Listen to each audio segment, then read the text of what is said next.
Kaitlin O'Toole. Welcome to Adulting with Emilia. It's such a pleasure to have you here. I feel like I have an angel in my podcast. You have been one of my dream guests since like before I even started, so thank you. Thank you for having me. It is such an honor to be here with you and to witness this beautiful, beautiful show coming to life. And I'm so grateful.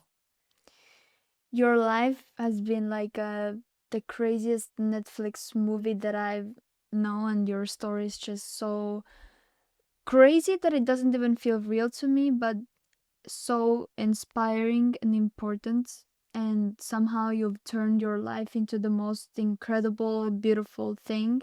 So I think it's a message that everyone needs to hear. So I want to start from a moment that you were told that you're gonna die. Can you tell us the story and yeah, just take us there? Yeah. So in 2017, I'd been sick for some time. And it's one of those really roller coaster things because you want to know so badly what's wrong. And at the same time, the news could be the worst news of your life. And so for me, I remember being in a specialist's office. I had flown all the way up to upstate New York. It was the number one doctor, autoimmune doctor in the country who specialized in a rare disease that I had called scleroderma. And this is a disease where, if God forbid it affects somebody, it affects the exterior where their hands, their skin starts to harden. If you think of like what Celine Dion is going through. But unfortunately, mine was internal. And so my large and small intestine were hardening. It was moving up through my heart and into my throat. And if I had been trying to speak to you at that time, I would every few seconds have to gasping for air. And so I just remember being at this office and being like, okay, what's the plan? Like, what are we going to do? And I remember he looks at me and just says, I'm really sorry. There's nothing we can do. And at best, you're looking at 5 years. And so, how do you get to a moment like that, right? A lot of times it's like, well, what led up to that? And so that's what's really important for me in my message is understanding that dis-ease is really a state of being. It's something that can happen for a number of reasons. Stress on the body, uncontrolled emotions of things that we're going through, traumas. But mine, I can track it back to 2012. So 5 years prior, my brother was a veteran and he volunteered to go to war. He was like, I'm going over there, like very American. Yes. And I remember he got to Iraq and he was devastated. He was like, we shouldn't be here. This is horrible. These are people. These are innocent people. And, he had this complete mentality shift, so much so that it broke him. And when he wound up getting out of the service and coming back from war, he had a really hard time adjusting to life. Like you don't go back to business as usual, you're changed inside. And so one day, I was working at MTV. I was in New York. It was like everything I imagined. Like all of my dreams were coming true in this moment. I'd been there for 1 month. And MTV would be like if TikTok had a television channel. It was that cool back then, right? It was the dream. It was the it job. And my mom called to tell me that my brother was missing. And I remember being at my desk, like, what do you mean he's missing? And she said, I need you to find photos so we can give them to the police. And fast forward later that afternoon, my dad actually found my brother at dusk, and he was sitting in his car and he was gone. His body was blue. His eyes were rolled back in his head. At that moment, like two angels, literally. My dad didn't know where he was. He would been praying and asking, like, please let me find him, and saw a sign for a park and drove through this park to finally find him. And two women walk out with blankets, and my dad's giving him CPR to revive him. And by the time the ambulance came, he had a shallow breath. So he had come back to life. But, when that happens and you don't know how long you've been gone, they prepare you for the worst. And so I share all this because I flew from New York to where my parents were in Louisville, Kentucky, and I walked in to see my big brother, tough, strong warrior, and he was laying in a coma in a hospital bed, hooked up to machines, couldn't breathe on his own. And I fell to my knees. And this is the really important part of the story. I fell to my knees and I prayed. And I said, please, whatever you believe in, God, creator, source, Allah, oneness, Buddha, whatever it is, that oneness, I just prayed and said, give me what he has. Let him wake up. Please just let him wake up and give me what he has. Give me what he has.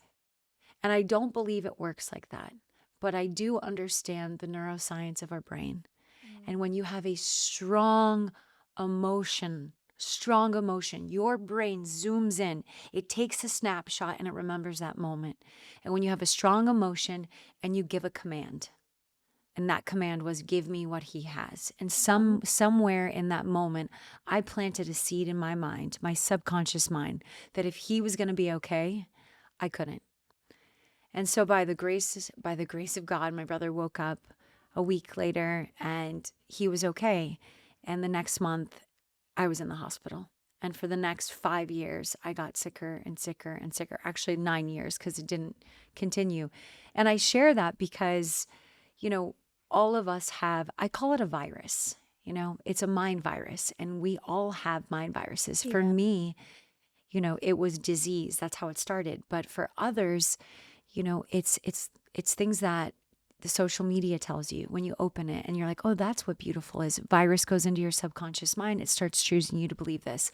It could be what your parents have told you about money or about success, or that it takes time and it's hard work and it's not easy and you'll never amount to that. It could be anything from relationships to money to health. Every aspect of our life we're programmed.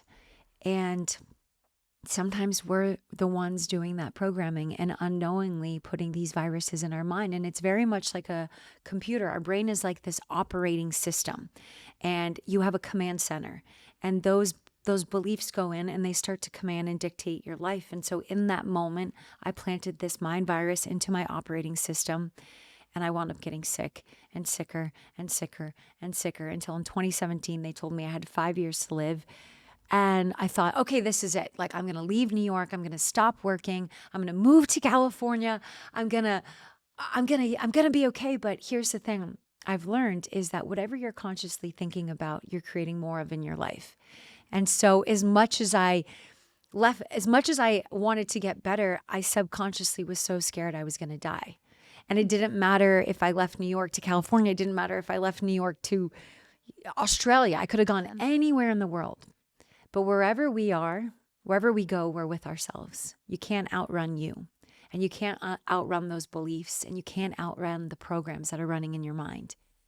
And so to fast forward, I just wound up getting sicker. So and over these years, I got diagnosed with Lyme disease, with lupus, with scleroderma, where they gave me a 5-year diagnosis. I wound up developing tumors in my ovaries that were on the cancer spectrum, both my breasts, and in 2020, a brain tumor. And I was running this program of fear, of disease, of sadness, this pact that I had made in that moment with the divine. And even though it wasn't with the divine, I wasn't being tortured, I had that running. And so I remember being at my 30th birthday, just being like, what? I'm so sick of being sick. What is this? And I was praying for a reason and understanding, like, use me, just use me. Why am I here?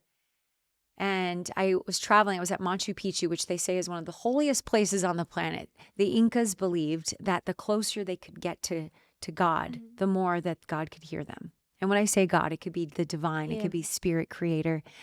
And so I thought, if anywhere I can get answers, it'll be this place. I'm going there. And nothing, except I did get a message later that afternoon or that evening on my birthday from the guy I was dating. And he said, I think you should go home. And I'm like, what's my birthday, right? You dream of these moments, toxic relationship. Anyway, so you dream of these moments. But here's why I tell this story is because sometimes we're asking and we're praying and it shows up in ways we don't expect it. And the question is not, is the answer coming? The question is, are you conscious? Are you aware? Are you listening? And so, of course, I said, I'm not leaving. Like, it's my birthday. Like, what do you mean? And we were heading to Brazil the next day. And I'm like, I'm going to Brazil. I'm staying. And so I go to Brazil the next day with him, and I'm standing in front of Christ the Redeemer, this representation of this enlightened being. And I'm like so in awe looking up, and my ex pulls his tank top down. And as he does it, his elbow hits my glasses and shatters my nose in two places, and blood is pouring everywhere through my hands, all over my outfit. And I'm just thinking, oh my God. And it was this as if the universe was saying, wake up. Sometimes they say, like, oh, if you're not paying attention, the universe will hit you in the face, literally. And so I wound up going home because it was this emergency situation. I fly back to the States. I go in for my X-ray or CAT scan, MRI. I can't remember which one it was, CAT scan. And that's when they wound up seeing that I had a brain tumor. And then the guy I'm dating is like, this is too much. You're already dying. You've got all these things. And I share this because whatever the program is that's running in your brain, it will keep running. And it'll get worse, and it'll get worse, and it'll get worse. And many people will call their life fate, but it's not. It's the programs that are running in your mind. And so after experiencing this, I was so broken. My identity was so much of being sick. A lot of times people say, what do? We live in a world where we put validation externally, not on the soul inside, not in the beautiful heart or the personality. It's like, what's your work? What's your value? And I really struggled with that because when I was sick, I didn't feel worthy of anything. I wasn't doing anything that made me amazing. I'd gone from working at MTV and having a fashion television show on Amazon that was in 120 countries. And, I had this big platform, and then I had nothing very fast. And when we put our self-worth outside of us, it can easily be broken. And I wound up saying, I'm going to go back to work. Like I was so tired of going in and out of the hospital and being sad, not because I wanted to have worth again, but because I just couldn't remember what it felt like to enjoy my life. My life was in and out of hospitals and, all kinds of treatments, Eastern, Western, you name it. I was trying it to stay alive. And I remember, well, the pivotal moment was, even though this guy I was dating was such a jerk, I just wanted to feel loved. Yeah. And I was putting even love outside of me. A lot of times we think we love ourselves, but what does that look like? And a lot of times we need somebody else to validate us, to see us. And when I didn't have anything else, I just wanted to have that love. And so I remember going to his house, even though we weren't living together, even though my stuff was at his house still, or our house at the time. But it was the day before Valentine's Day. And I'm like, I'm going to make him remember how amazing I am, and he's going to love me. And so I found all of his favorite things. I found Spanish coins from the 16th century because he was, literally, talk about trying. And I found all of his stuff. Like I had 30 red heart balloons and a treasure chest and all of this stuff. And I remembered, I'm like, I'm going to go over on the 13th and I'm going to surprise him on Valentine's Day. And I sent him a text like, hey, just checking in. Like, are you home by chance? And he's like, no, I'm gone. I'll be out all night. And I was like, he was avoiding me, but I was like, perfect. This is the perfect time. And I remember going to the house and I have all balloons tied around my hand and I got my box and I'm like, this is it. He's going to know. And I walk in and I see this like candle flickering and I can see, I've cast this shadow on the wall and I see bodies and I hear a girl laughing. And then I hear another girl and I see a head pop up with this blonde hair. And then I see another head pop up with blonde hair. And then I see him and I'm like, oh my God, I drop this chest. The coins are rolling on the ground. The balloons, I just lose them. It's like everything in this moment fell out of my hands. And he was like, what are you doing here? And I was like, oh my God, like the one thing I was holding on to in that moment, I had walked down on him cheating on me with two girls. And I ran out of the house, got into my car, and that's when I made this decision. And, a lot of times people talk about the quantum field, and the quantum field is this interconnectedness of energy. And all it takes is a strong emotion, much like in that declaration I made at my brother's hospital bed. A strong, strong emotion. And I was so angry. A lot of times when we think about creating and manifesting, it's like you got to get really positive and happy, but anger is a strong emotion and you can create from it. I don't suggest it. But in that moment, I was like, I'm done. Like, I will never live this life again. Do you hear me? I don't even know who I was talking to. I was talking to the entire universe. I'm done with this. And I go to my brother's house. Thank God I was staying at my brother's because I had nothing, no job, no money, no career, nothing. I was dying. No boyfriend, just got cheated on. Like talk about rock bottom. I don't know what's under the rocks, right? Magma. That's what it was. My life was just magma. And the next day, I'm like, I'm going to go back to work. This is what I was sharing with you earlier. I'm going to go back to work. And I call my mom and dad. I'm like, I'm going to work. And they're like, Kaitlin, you just got diagnosed with a brain tumor. We don't even know how bad this is. Like, are you crazy? That sounds crazy. Yeah, I know. But I was sometimes it is bold moves. But I was like, I can't remember what joy feels like. I don't even remember what it feels like to be happy. And so I made this declaration. I'm going to work. I'm done living this life. 3 days later, out of nowhere, Emilia, nowhere, I get a message from a producer I worked with 5 years prior in New York. Talk about manifestation. And he reaches out to me out of literally, I have not talked to him in years. And he says, hey, Kate, like, how you doing? He actually called me. Hey, Kate, how you doing? It wasn't even a message. It was an actual phone call, which like, who does that, right? Who does that anymore? And I'm like, I honestly was like, is this a butt dial? Like, I don't know. I'm getting it. And he's like, Kate, how you doing? And I'm like, drying my tears in my brother's bed, like, great. What's going on? And he's like, is there any chance you're looking for work? And I'm doing one of these where I cover my phone and I'm like, what? And I'm like, yes, but his name is RJ. RJ, I don't live in New York anymore because that's where we worked. And he says, that's okay. Where are you? And I said, I'm in California. And he goes, no kidding, Kate. Job's in California. It was a Friday. I'll always remember it. Any chance you can come in on a Monday? And I was like, oh my God, yes, where? He's like, Santa Monica. I'm like, it's an hour from me. I'll be there. I didn't even know what it was for. I don't know what I went straight to the mall. I'm like, this job is mine. I'm going to get an outfit. And I wound up going in on Monday. I found out the day before it was for the West Coast correspondent for Sports Illustrated. It was a dream job.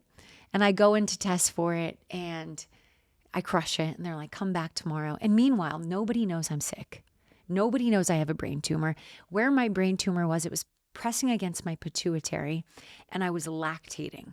So I was not pregnant. I was not even sexually active. I didn't even have a boyfriend, but my body, my breast, like it sounds crazy. I'm just sharing.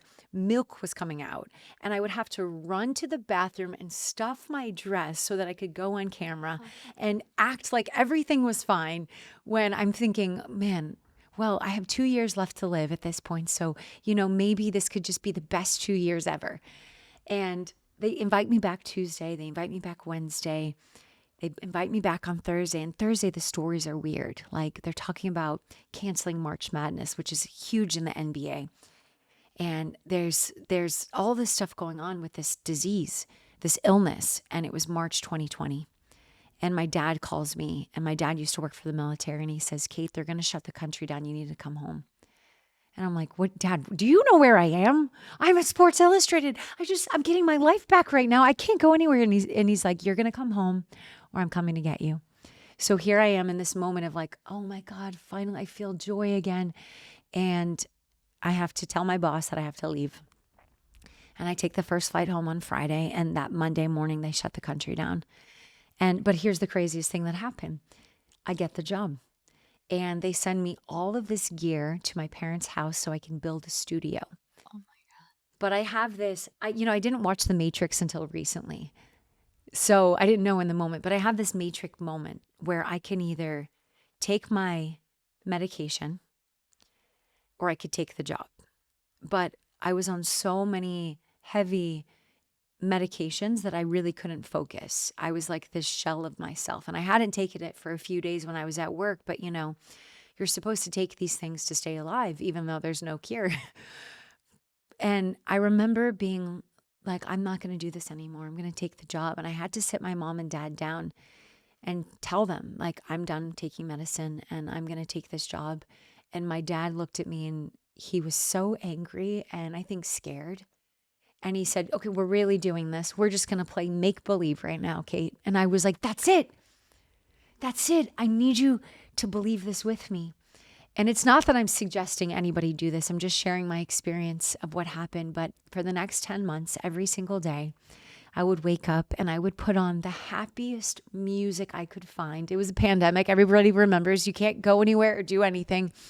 And I would dance and I would imagine, I would use my imagination. I'm living at my parents' house in the basement built with a studio.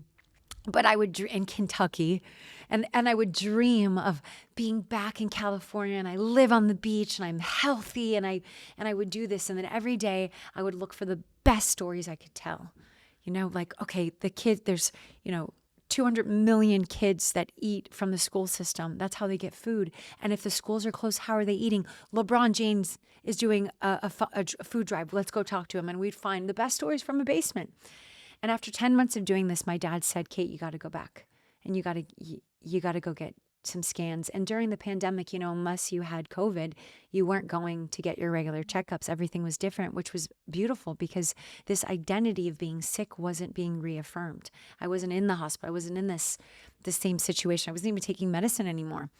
And so I fly back to California because it's really important that you want to do scans on the same machines so that they can see the same results.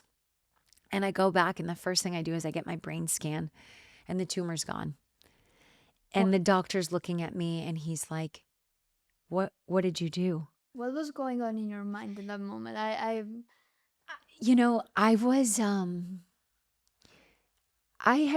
was no longer thinking about being sick. I wasn't scared anymore. I was so in love with my life. I loved my life. And when he asked me, what did you do? The only thing I could think of is I fell in love with life. I just every day woke up in joy and I did things. I wasn't dating all the love I used to give everybody, I gave it to myself. All the time I would spend doing other things. Of course I was working, but I would journal and I would dance and I would imagine and I would tell stories in my constant, a lot of times we think who we are is who we are. It's the greatest illusion that who you are is you and you can never change, but we can change. And when you change the way you're thinking, when you change your actions, you rewire a new program. You reset your baseline for your personality. And that doesn't just change your personality, it changes your cells. It changes who you are. It changes the state you're in. And I'd been so stressed and had this program running that I was going to die. And when I made that decision, it was like rewriting the code in the computer of the operating system of my mind. I'm done with this. I'm done. And so it was that constant, that huge emotional declaration again, almost as powerful it was when I made this prayer at my brother's hospital bed, and now doing it again, and then through action and through joy every day. But it was crazy. And then I went to go get, it was still crazy. To be honest, I was a little in shock myself because I tried for 9 years to heal. 9 years of my life, my entire 20s.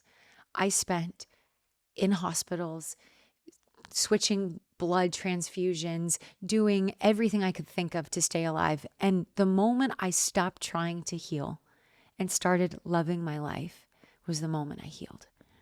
And I went then and got my organs checked and they were fine. I actually had a surgery scheduled to remove the cancer cells in my ovaries, but COVID hit. And so I never did that, but they were gone. Everything disappeared. And I actually became quite fascinated because I'm like, okay, I'm just a girl. There's nothing, we're all special, but there's nothing special, right? I'm just this girl. How did this happen? And, I was intrigued how it happened, but more than I was intrigued in that moment, I was just so grateful to have my life back. I was just like, oh my God, like Willy Wonka golden ticket. Like, I got another chance at life. And so for the next I go through all these doctors, but if you remember, I had my nose broken in 2 places. And the entire time I worked at Sports Illustrated, I never got it fixed because all of this stuff happened right before the pandemic and you know, everything shut down. So I didn't care. Like you could tell my nose was sinking in, but I knew my angle on camera and they'd always be like, Kate, look straight. I'm like, can't do it. Can't, I had to, my nose is broken. So after everything healed in my body, I saw my ENT and it was getting bad. And he said, you're going to need to go to a plastic surgeon. They're going to have to rebuild the bridge of your nose. And I thought, okay, well, I just worked my first Super Bowl. Tom Brady had won. This was like the highlight of my life was happening. I had a interview set up for him and I'm like, okay, well, I just wanted to get this done as fast as possible. I wanted to move forward.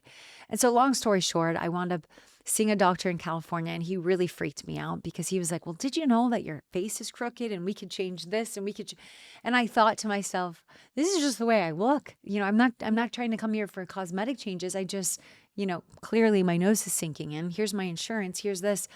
So I got freaked out. I wound up going to New York to see this specialist that worked in trauma at the hospital. And he said, it's super simple, 45-minute surgery. You can be back on camera in 2 weeks. And I'm thinking, great, I got massive, like everything. Although I worked for Sports Illustrated, NBC Sports picked up my articles. I was on the cover of New York Post. Like I just was on such a huge up. Like everything in life was better. My body was healed. My work was taking off. I just had this one thing. And I had a lot of anger towards it. Because my ex had did this to me accidentally, but still the way he handled it, what happened next, I had this emotion. And I say that because it's so important that we understand whenever we make any decision in life, what's the emotion we're making it from? Yeah. Because that creation will match the energy. So I now know that. I wish somebody taught me that before. So I go in for the surgery, 45 minutes, except I wake up 6.5 hours later. And I wake up and I'm screaming Emilia because I was laying on this heating pad so long that I had burns down my back. No. Yes. My mom winds up taking me to a burn clinic in New York and I'm in shock. I'm like, what happened? I have bandages on my face. My eyes are black and blue. And I'm like, this is a simple thing. What happened? And I wound up going back a couple days later and they take this cast off my face and all I can see is my mom's face and she's looking at me with terror, like terror in her eyes. And I'm like, oh my God, my stomach drops. And the doctor hands me a mirror and I look at that and all I can think is, who is that? You see, I was laying on this table so long that the doctor decided to take ribs from somebody else and sew them in and put an implant and shave it and completely give me a cosmetic nose job. And I lose it. I'm like, I can't even explain, when I was really sick, I realized that my job is not my identity, right? Like I thought that was me. And then I'm like, oh, that's me. I work on red carpets. I interview celebrities. That's just me. And then I was like, who am I if I'm not that? And when I left New York, I'm like, who am I? And when I got out of this relationship, I'm like, who am I? But the last thing we all think we are is this body. That's what we think. And when you look in the mirror and you can't recognize yourself, it's so traumatic. And more than that, it was this feeling of just being absolutely violated. And so I literally lose my mind. I wear a hat, and for the next 18 months, I wear a hat. I didn't talk to anybody. I never went back to work, and I was down to 85 pounds. I weigh 115 right now, so 30 pounds less than this. I was dying again. But just because I had so much trauma, like I didn't know how to cope with this. I didn't want to die, but I had no idea how to live. And because of that state, the only thoughts I had were suicidal. And my parents were taking me to doctor after doctor, and every single one of them wanted to give me a medication. And I had watched my brother take all of these meds that the VA gave him that were supposed to help his depression, and he took them all to try to take his life. And I was so scared that I might do the same. So I had to figure out something else. And one day my dad came up to me, and my dad's military, so he does not say things like this. He says, you know, Kate, there's this story of a yogi that put his hand through a wall of a cave and he could mold matter. And I didn't grow up with anybody talking to me like this. I'm like, what? And I was like, how do you know about this, Dad? He's like, it's in the book, in this cover, the beginning of this book by a guy named Dr. Joe Dispenza. And I thought, that's it. I'm going to go to a retreat and I'm going to learn how to mold matter and I'm going to put my face back together. That was my intention. Wow. And so for those 18 months, I went to 10 events in a row.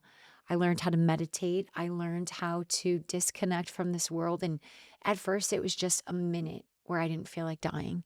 And then it was a couple of minutes that I didn't feel like dying. And the more I practiced this and the more I saw miracles, people getting out of wheelchairs, people healing cancer. And I had already healed. I believed it was possible. But now I was starting to be taught the science, why you could change, why you could heal. And after 18 months, I learned a lot.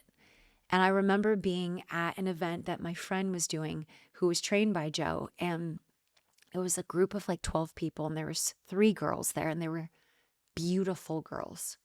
And they were 16, 18, and 20. And they came up to me and they said, you know, we really want to learn how to reprogram our mind because, you know, all of them had eating disorders. And I couldn't get it because they were so beautiful. But in that moment, as I'm wearing my hat, and they're like, you probably don't understand. And I'm thinking to myself, how could I possibly tell them to love themselves when I don't even love me? How could I possibly tell them not to judge the way they look when all I was doing was judging the way I looked? And so I never told anybody what happened to me because I didn't want them to like Google me and see what I looked like before. And like, I was so self-confident, self-aware. Yeah. Self-aware of it. Like, oh my gosh. And so I told them though, like they were the first people I ever told. And I said, listen, let's make a pact. I'm never, ever going to wear a hat again. I'm taking it off right now, but you have to do it with me. You have to never hurt yourself again.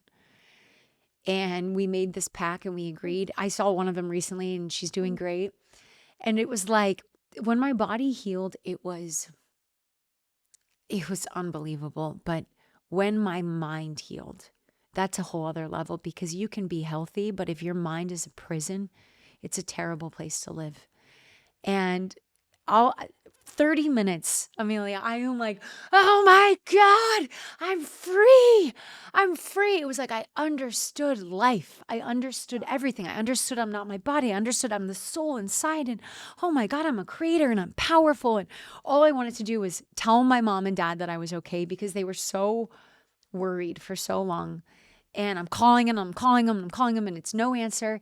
And finally, after 30 minutes, I'm just in pure bliss. My dad calls and I'm like, Dad, oh my God, Dad. And I could hear my dad and I instantly knew something was wrong. And my dad was calling to tell me that my brother went to bed and never woke up. And in that moment, it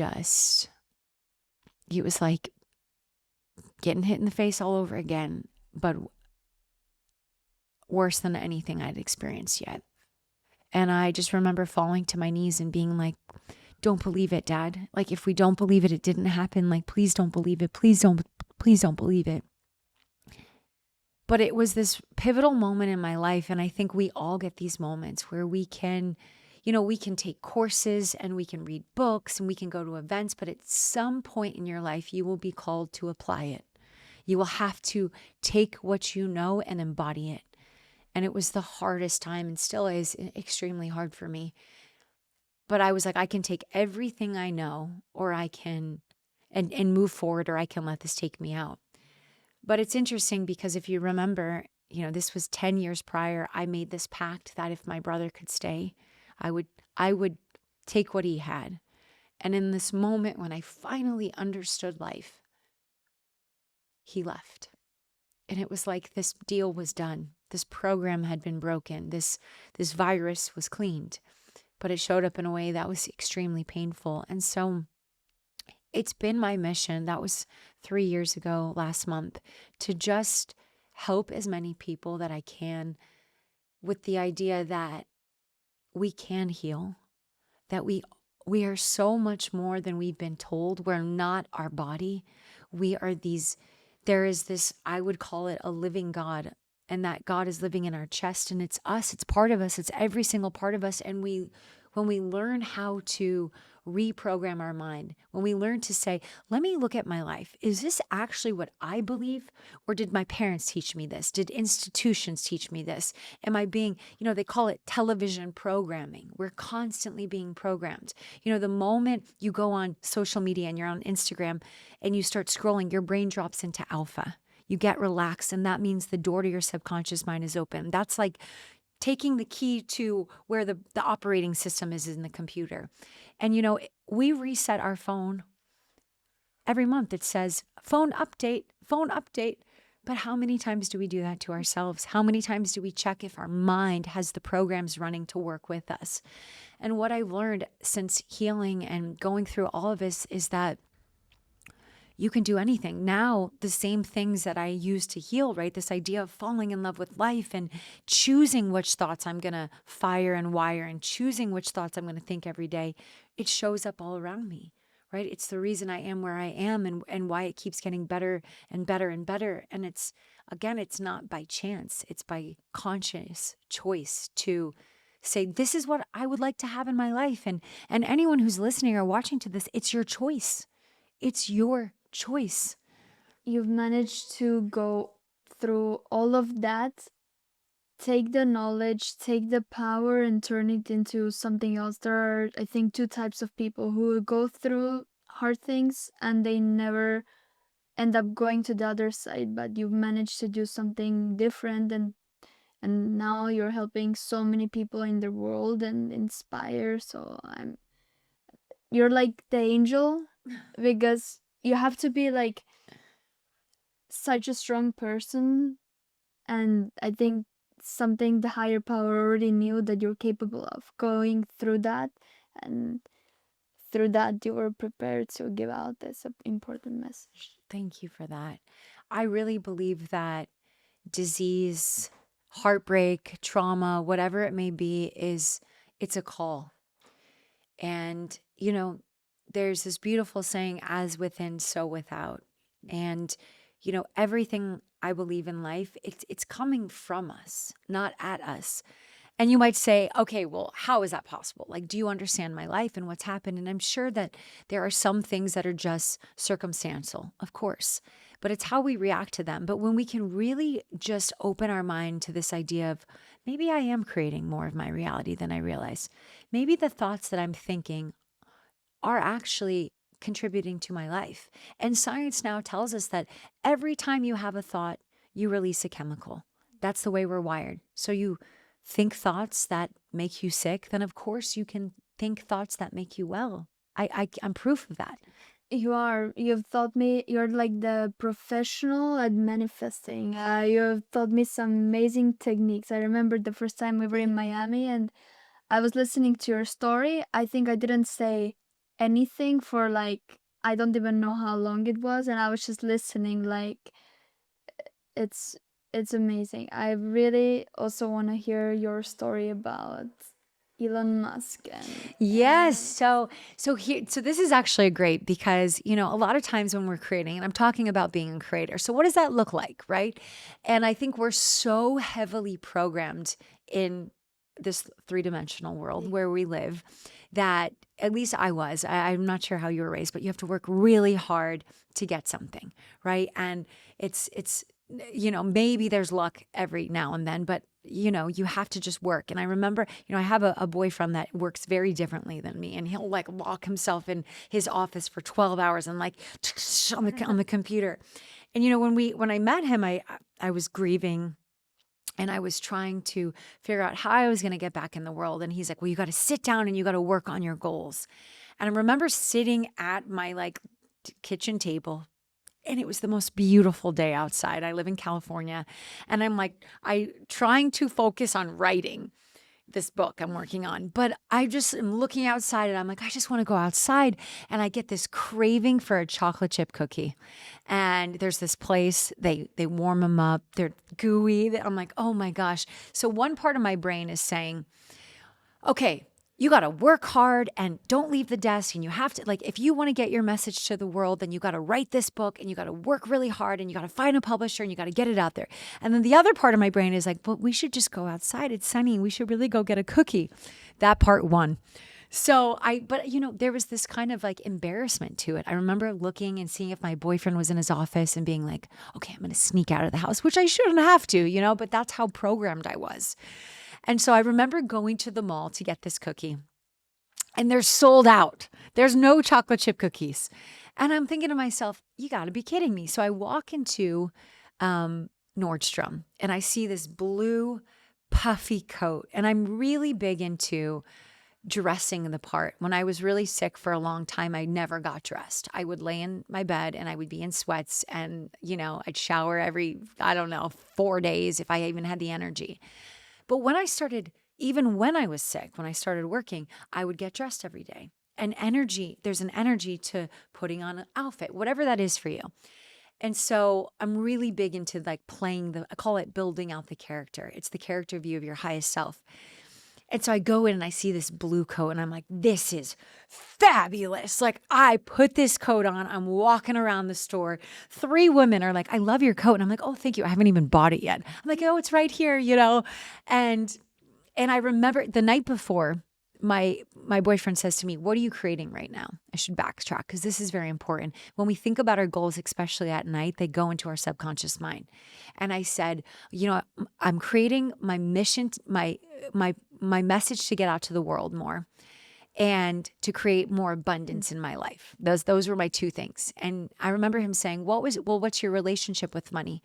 And I thought to myself, I actually have a check I haven't cashed yet. So I have something that I'm not even grateful for. It's this idea of gratitude. So I remember putting it on my desk, my nightstand. And when I wake up this morning, because this is all very important to the story, I hug this check and I say, thank you.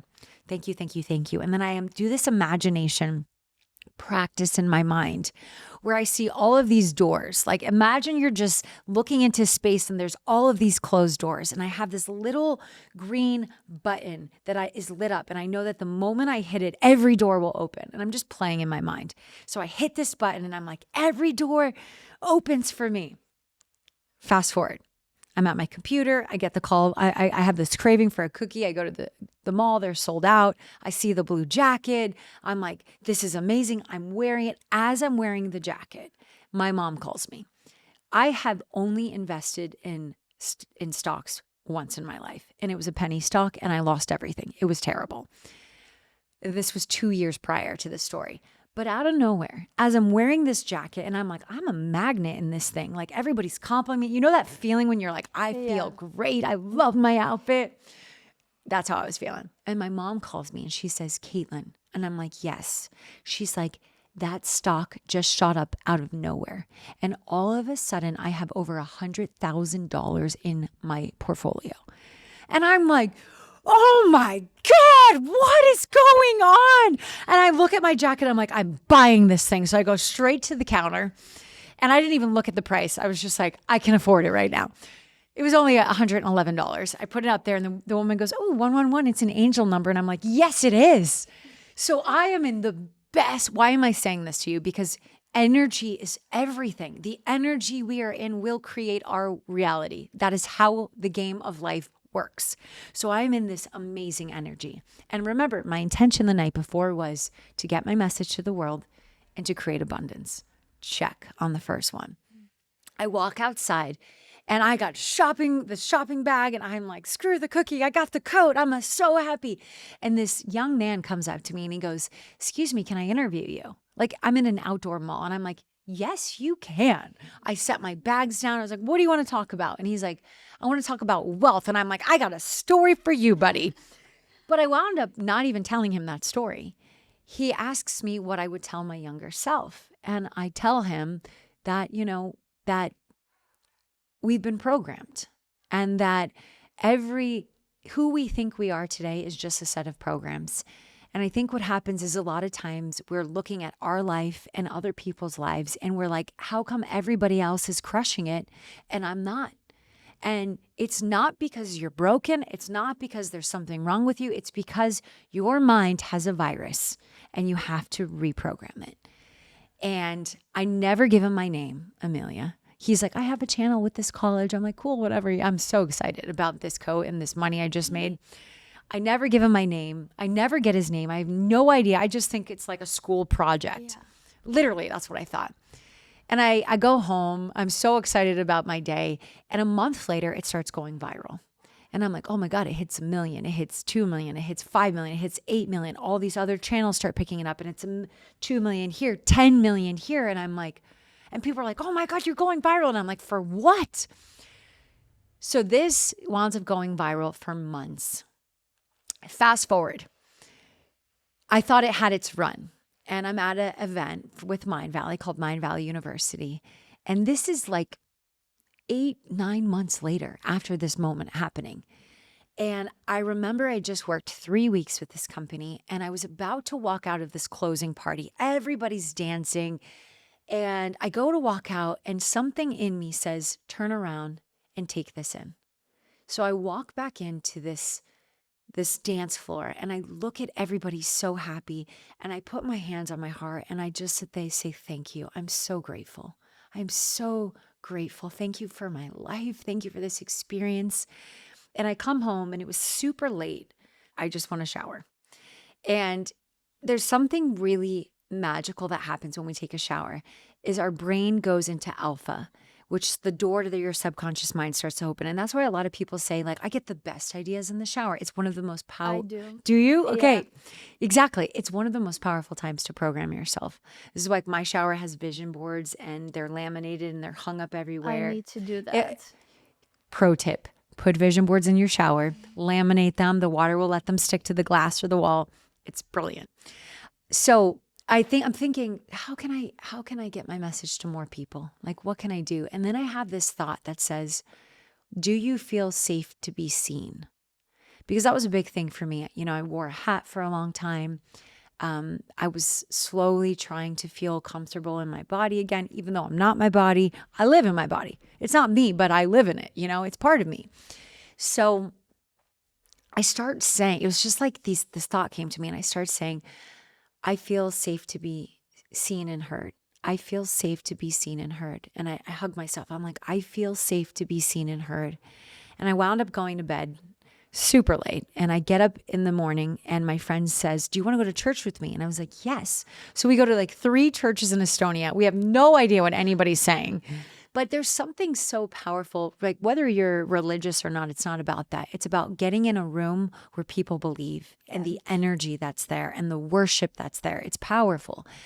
And so we go do that. We have a nice lunch. I come home, I take a nap. And because I'm so beat from this, and I wake up from my nap and my phone is blowing up. And I'm like, what's going on? And Elon Musk somehow 9 months later, found this video and it starts going absolutely viral. I think it has over 100 million views at this point. I got invited to speak at the United Nations. I have had so many doors and opportunities. And he said something like, change the program somebody else has put in your mind. And I tell what I happened before because I think it's so important for anybody that's listening or watching to track your manifestations. What were you doing? What did you say to yourself? What was the energy you're in so you can recreate from that space? We all have high states, high frequencies, high energy that we get in that creates magic, right? Miracles have frequencies. And so it was just unbelievable. I was just like, and I always asked too for a wild card. I'm like, put me in awe because we're limited by our level of consciousness. So how could you tell a little boy in Africa in a village that he's going to go to Disney? He has no idea what that means because he has no awareness because he's never experienced it.